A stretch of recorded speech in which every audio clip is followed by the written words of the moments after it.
Where is AFLAC getting hit the most? Well, the good news is that we have been preparing and seeing that when it first broke in the United States, because we have 75% of our earnings coming from Japan, we had really about a 3-week head start.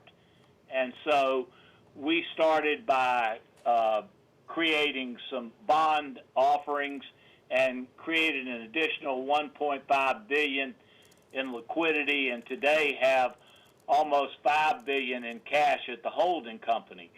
So we've been pretty well prepared for this pandemic since it started to some degree. But we worry, like everyone does, when will it end? And that's our challenge going forward. But we have taken plenty of steps to move in that direction.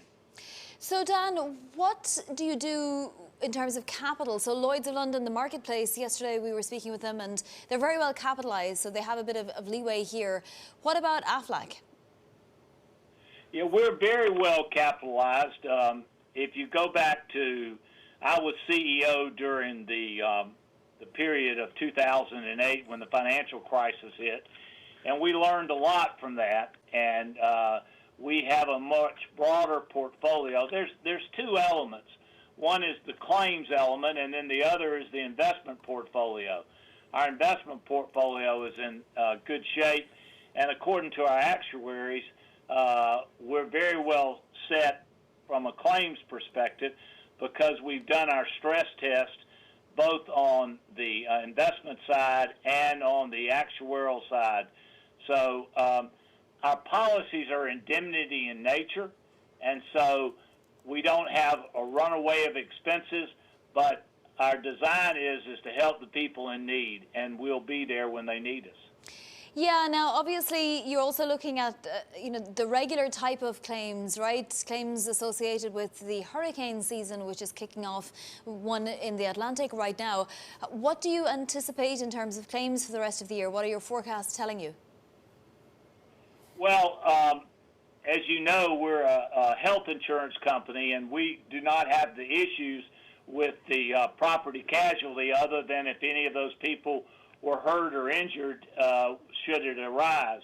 So that's never been a problem. Our ability to predict our claims has been easy compared to the property casualty side because of the indemnity side of it and then the other aspects of life insurance. So between those two, we haven't had a problem with that, and we think we're pretty well positioned and think the future looks good. I will say that we've taken a three-prong approach to the virus, in that first looking at our communities, and we have given over $10 million, $5 million to the U.S. and $5 million to Japan to help frontline workers. We've also taken care of our employees and our sales force.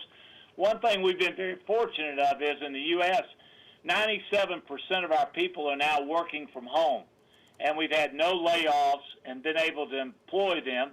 In Japan, 75% of our workforce is working from home and had no layoffs there.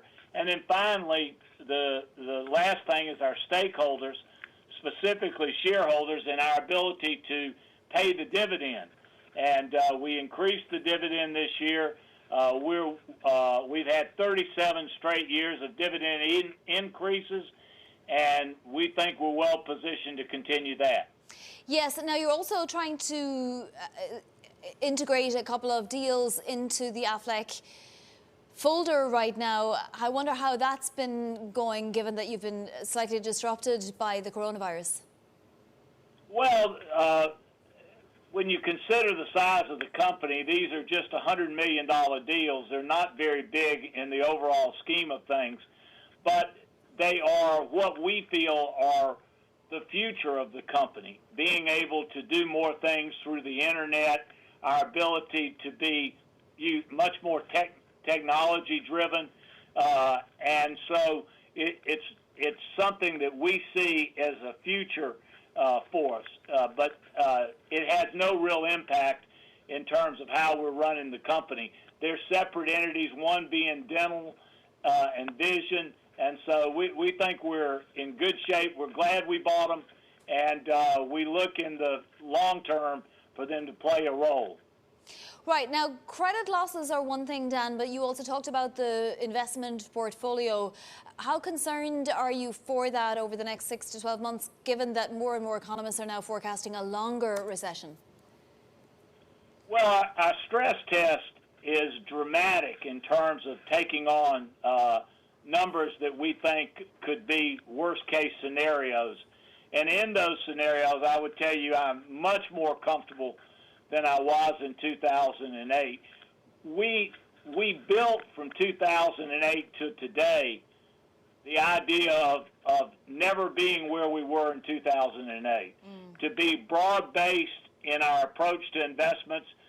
If you go back to 2008, our portfolio skewed very heavily with sovereign debt that was investment grade. And although that looked good at the time, when it got hit, those sovereign debts did, it disrupted us. So today, don't have a large concentration other than JGBs, which we have to basically own, being out of Japan. So I think we're well positioned, and something that will ultimately, when everything's done, I wouldn't swap places with any other financial services company because I am so pleased with what we've done. But and so I'm cautiously optimistic. So, Dan, for life insurers, typically the premium is about 50% of revenues. And I'm curious, do you see any upside to premiums here? Upside for you wouldn't be upside for the people taking them out, I guess, but taking out the insurance policies. Or will deflationary pressures cause you to actually, make sure those premiums come down? Well, our life insurance is almost less than 5% in the U.S. and maybe 20% in Japan.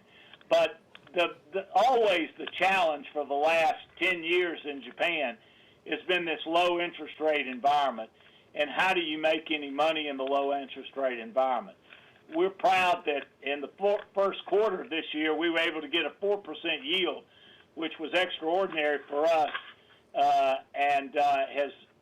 So I think we're well positioned from that standpoint. But we are not life insurance driven. We're more mortality driven off of the health insurance element, even though every health insurance policy in Japan predominantly has a small life insurance element in it.